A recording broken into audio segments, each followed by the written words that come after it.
안녕하세요. 지원자 선생님입니다. 오늘은 동아시아사를 배워볼 거예요. 그 전에, 본격적으로 수업하기 전에 동아시아사도 단원이 어떤 내용이 있는지를 알아볼 겁니다.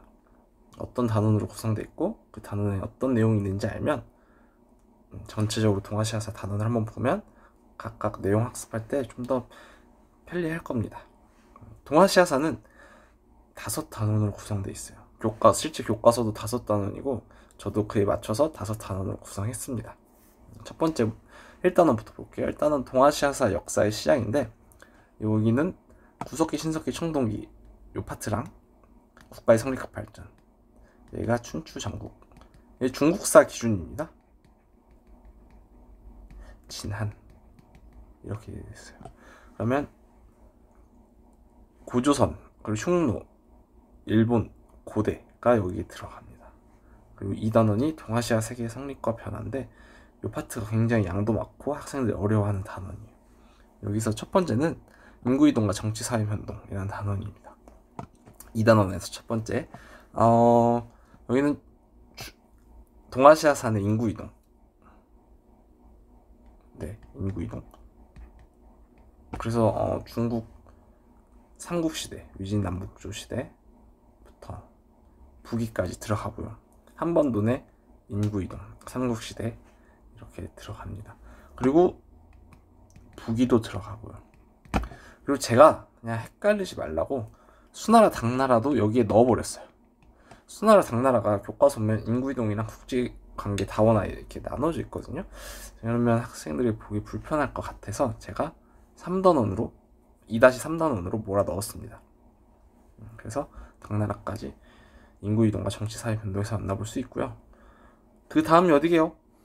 송나라입니다. 국제관계 다원화는 송나라부터 명나라, 건국 초기까지를 살펴봐요. 명초. 그래서 조선 초랑 무로마치 막부 초까지 같이 살펴보게 됩니다. 그럼 송나라 때 하면 뭐 북방민족, 요나라, 금나라, 서하 이런 데 들어가고 원나라까지. 그럼 일본은 원나라 때 또 우리나라 고려고 일본 가마쿠라 막부죠. 이거까지 다 들어가. 그러니까 여기가 굉장히 복잡하고 양도 많아요. 학생들이 굉장히 어려워하는데 저랑 같이 잘 해결해 보자고요. 5단원은 제목 그대로 율령, 유학, 그리고 불교입니다. 이 세 가지를 살펴볼 거예요. 여기도 꼭 한 문제 출제해야 되니까 열심히 학습해 봅시다. 우리 3단원은 동아시아 사회 변동과 문화 교류입니다. 그래서 3-6단원을 보면 17세기 전후 동아시아 전쟁이에요. 여기가 그 16세기 북로남해부터 동자오라 이후까지 살펴봅니다.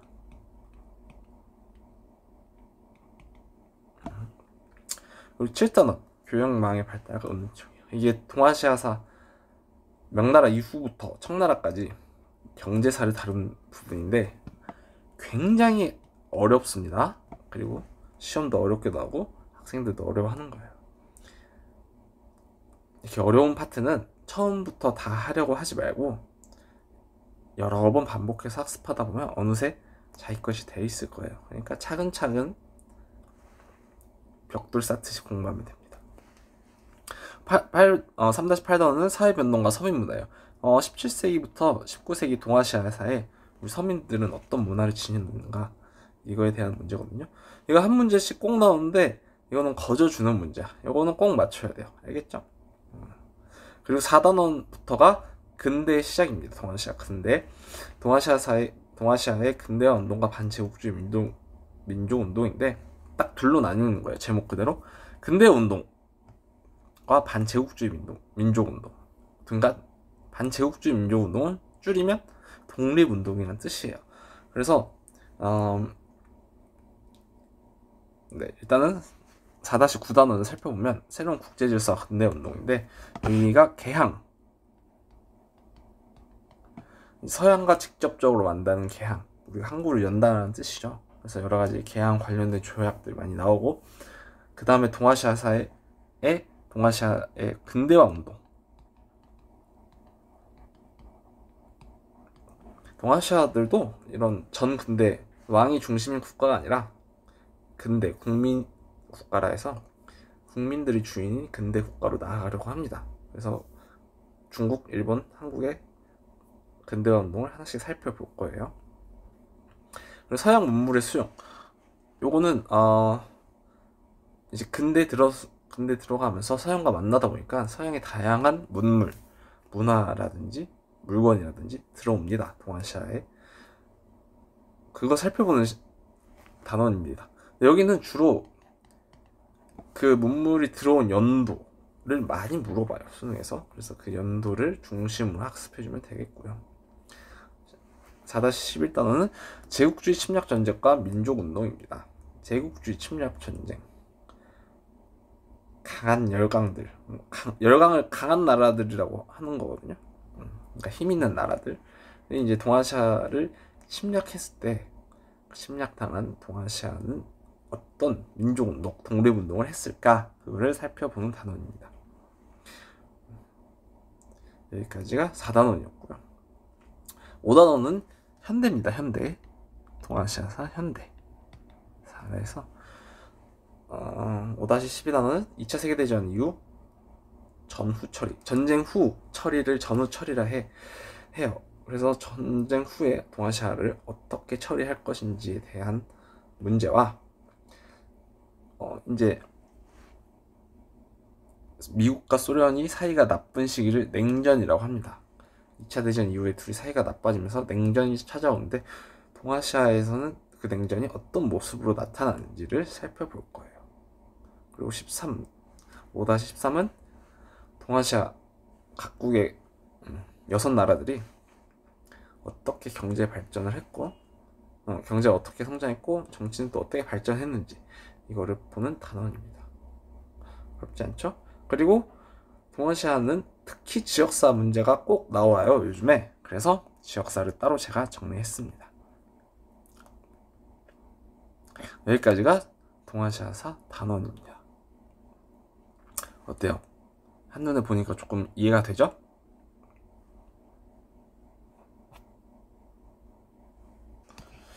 자, 그 다음엔 제 교재 활용법 간단히 설명해 드리겠습니다. 제 교재는 5단계로 구성이 되어 있어요. 그래서 자, 보면 이렇게 내용이 한번 정리되어 있는 곳이 있죠. 이곳이 1회독 개념 읽어보기 코너입니다. 개념을 쫙 정리해놨어요. 여러분이 스스로 공부할 수 있게끔. 그래서 여러분들이 이렇게 읽어보면서 공부하면 되는데, 제가 추천드리는 방식은 이거를 설명을 해보는 거야, 누구한테. 여러분들 직접. 제가 여러분들한테 설명하는 것처럼 여러분도 뭐 강아지든 동생이든 인형이든 누군가한테 똑같이 설명해보세요. 그게 학습 효과가 제일 좋아요. 그게 가장 기억에 많이 남을 겁니다. 그렇게 해서 공부하는 걸 추천드려요. 그러면 이렇게 공부했으면 그 다음엔 똑같이 가서 개념 채워보기 코너를 가면 됩니다. 2번째 코너인데 여기서는 그 개념 읽어보기랑 내용 똑같아요. 대신 중요 개념에 제가 빈칸을 뚫어놨어. 그거 채워가면서 공부해요. 근데 그것만 채우지 말고 나는 이 나머지 내용도 이때 한번 더 읽어봤으면 좋겠어요. 아시겠죠? 그 다음엔 자, 기출선지 확인입니다. 제가 여기서 기출은 평가원 기출문제만 모아놨어요. 그래서 수능 6월, 9월 모의고사만 모아놨고 거기에 있는 모든 선지들을 정리해놨습니다. 정말 겹치는 것 빼고 다 모아왔어요. 하나도 빠짐없이. 그래서 자, 여러분들이 이것만 보면 지금 현재 교육과정이 2021학년도 수능부터 치러졌거든요. 현 수능에 맞는 선지들은 전부 볼 수 있습니다. 아시겠죠? 열심히 한 문장 한 문장 제가 뜯어왔어요. 그러니까 꼭 열심히 공부해 주시고 막 어디 가면 30개, 40개 넘는 데도 많아요. 그 내용이 많은 단어는. 그러니까 열심히 해보시면 될 것 같습니다. 그리고 3번째가 연표 외워보는 거예요. 연표, 역사에서는 연도 암기 중요하죠. 그래서 제가 딱 연표도 정리를 해놨는데 위에서 아래로 가는 겁니다. 위가 옛날이고 아래가 최근에 가까워요. 그래서 위에서 아래로 쭉 연도 암기하면 됩니다. 이렇게 C로 돼 있는 데는 세기까지만 암기하면 되고, 뒤에 가면 연 이렇게 돼 있는 곳도 있어요. 그런 곳은 연도까지 암기해 주시면 돼요. 아시겠죠? 그래서 연도도 암기하면서 역사적 흐름도 한번 확인하면 좋을 것 같습니다. 네. 본인 시급 채워보고 뒤에 확인까지 하고, 그 다음에 이제 기출 풀어보기. 그래서 실제 평가원 기출문제만 모아놨거든요. 그래서 여러분들 직접 풀어보고 정답 같이 맞추고, 여러분 선지까지, 모든 선지까지, 맞춘 선지 말고도 틀린 선지까지 꼭 확인하세요. 틀린 선지는 옳게 바꿔서 학습하고, 맞는 선지는 이게 남비의 시다, 멸망시켰다, 그럼 한무제다, 이것까지 꼭 공부해 주셔야 돼요. 아시겠죠? 연도를 물어보는 선지는 연도까지 암기해주고. 자, 이렇게 교재를 활용하면 됩니다. 여기서 끝이 아니라 하나 해주고 싶은 게 더 있어요. 동아시아사 연표까지는 아니고 연대기를 한번 알려줄까 해. 중국의 전체 흐름, 일본의 전체 흐름, 한국의 전체 흐름, 이 세 나라만 알아도 되거든요. 전체 흐름은. 그래서 이 세 나라의 전체 흐름을 한번 알려주겠습니다. 자, 중국사부터 보겠습니다. 동아시아사에서는 중국사 비중이 굉장히 높아요. 한 절반 넘게 50% 이상은 돼요. 그러니까 공부를 할 때 제가 했던 방법인데, 중국사를 기준으로 나머지 국가들을 끼워 맞추는 게 제일 편해요. 중국을 기준으로 잡고 옆에 일본, 한국까지 붙이는 거야. 뭐 몽골이랑 베트남이지. 처음엔 어렵지만 중국사로 하는 게 제일 편합니다. 중국사 양이 제일 많기 때문에 그걸 추천드리는 바입니다. 아시겠죠? 그러면 중국사부터 살펴볼게요. 이전에는 필요 없고, 춘추 전국 시대가 8세기부터 시작을 해요. 그것도 나누면 8세기, 기원전 8세기부터 5세기까지가 춘추 시대, 기원전 5세기부터 기원전 3세기까지가 전국 시대. 이 전국 시대를 진이 통일합니다. 근데 얼마 못 가요. 15년 정도밖에 못 가서 멸망해요. 그 뒤에 다시 한나라가 중원을 통일합니다. 한나라는 꽤 가. 기원전 3세기부터 기원 후 3세기까지. 근데 이 딱 중간을 기점으로 전한, 후한이거든요. 200년씩.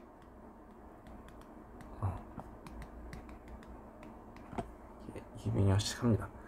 근데 이 후한이 멸망하면서 중국이 여러 나라로 쪼개져요. 그때부터를 위진 남북조 시대라고 해. 여러 나라가 있기 때문에 구체적인 연도는 없고 3세기부터 6세기까지입니다. 근데 수나라가 6세기 등장해서 다시 중국을 통일해요. 근데 이마저도 얼마 오래 못 가. 그 다음에 등장한 국가가 당나라입니다. 당나라는 한 300년 정도 중국에 있습니다. 통일국가예요. 근데 이 당나라가 멸망하고 송이 세워지는데, 송만 있는 게 아니라 이제 그 중국 애들을 한족이라 그러잖아요. 오리지널 중국을 한족이라고 그러는데, 한족 국가는 송나라예요. 이렇게 송나라로 계승이 됐는데, 여러 북방민족, 유목민족들이 같이 중국을 탐냅니다. 그래서 교과서에 나오는 북방민족들은 요나라, 금나라, 서하예요. 송나라가 있을 때 얘네들이 옆에 같이 있어. 그래서 그 관계가 굉장히 복잡해요. 이 관계는 4단원 가서 배워볼 겁니다. 어쨌든 이 10세기부터 13세기까지 이러고, 이 혼란을 평정한 게 몽골이에요. 원나라죠. 원나라는 13세기부터 14세기. 몽골은 정확하게 언제 건국됐다는 표현도 없고 언제 멸망했다는 표현도 없어요. 몽골은 그냥 쫓겨났다 이렇게 표현되기 때문에 정확한 연도는 표기하지 않았습니다. 13세기부터 14세기까지. 이 몽골을 쫓아내고 다시 한족 국가를 세운 애들이 명나라예요. 그러니까 얘네는 몽골족이고 요나라는 거란, 금나라는 여진족이에요. 그러니까 얘네는 한족인 거지. 서한은 탕구투족인가 그래. 그러니까 민족이 다 달라요. 그래서 다시 한족 국가가 명나라가 세워져요. 이게 1644년까지 갔는데 그 다음에 이 만주족인 청나라가 다시 중원을 지배합니다. 이게 1911년에 결국 멸망하고 중화민국이 세워지는데 사실 20세기 중화민국은 혼란의 시기예요. 그러다가 2차 세계대전이 끝나고 중화민국에서 국민당이랑 공산당이랑 맞짱 뜹니다. 그래서 국민당이 져서 국민당은 대만으로 가서 중화민국을 이어가고 지금까지 중국 본토에서는 중화인민공화국이 세워집니다. 그래서 지금의 중화민국은 대만이에요. 대만. 아시죠? 아시겠죠? 혹시 대만 가보신 분들 있나요? 여기까지가 중국사 흐름이에요. 근데 어떻게 끊어서 공부하는 게 좋냐면 춘추전국진 한까지 나눠서 공부하는 게 좋고 위진남북조 수단까지 나눠서 공부하는 게 좋고 송부터 원까지 나눠서 공부하는 게 좋고 명청 나눠서 공부하는 게 좋습니다. 보통 이렇게 한 단원씩 끊어져요. 교과서 단원이. 이 끊어진 부분 내에서 그 연결되는 부분이 많아요. 그렇기 때문에 끊어서 공부해주면 됩니다. 여기서부터는 근현대사 이해 가나요? 중국사 연표는 이 정도로 마무리하겠습니다. 다음 일본사요. 일본사 이전에도 고대인데 이건 필요 없고 4세기부터 야마토 정권이라 해서 연립정권이 수립됩니다. 야마토 정권이 뭔지는 나중에 배울 때 자세히 설명드릴게요. 7세기까지 가. 근데 그래, 일본사의 특징 중 하나는 일본은 왕조가 바뀌지 않았어요. 그러니까 왕조가 뭐냐면 왕이 있는 나라가 전근대사에는 왕이 다 있었잖아요. 근데 왕의 이름이 바뀔 때 왕조가 바뀐다 그래. 그러니까 우리나라 조선은 이씨 왕조, 고려는 왕씨 왕조잖아요. 그렇게 왕의 성이 바뀌면 왕조가 바뀐다고 하는데 일본은 지금까지 한 집안이라고 표현할게요. 그 한 집안에서 계속 옛날부터 지금까지 왕을 하고 있어요. 신기하죠? 한 번도 왕조가 바뀐 적이 없어. 왕의 성이 바뀐 적이 없기 때문에 그런 게 일본의 특수성이다. 2000년이 넘게 한 집안에서 왕을 하고 있다. 그렇게 생각하면 되고, 어쨌든 일본 왕을 천황이라고 하잖아요. 계속 그 천황이 했는데 이때는 지방 여러 세력들의 연합 정권이었고 그 다음에 나라라는 지역으로 수도를 옮겨요. 그래서 이때를 나라시대 헤이안이라는 곳으로 수도를 옮겨요. 그때가 헤이안 시대예요. 이렇게 이때는 8세기. 중국은 당나라. 이렇게 공부해주면 편합니다. 여기는 당부터 성까지? 당부터 성까지라고 생각하면 될 것 같아요. 그 다음에 이때 가마쿠라 막부부터 막부가 들어섰는데, 막부가 뭐냐면 천황은 따로 있어. 근데 천황은 힘이 없어서 정치에 참여를 못해요.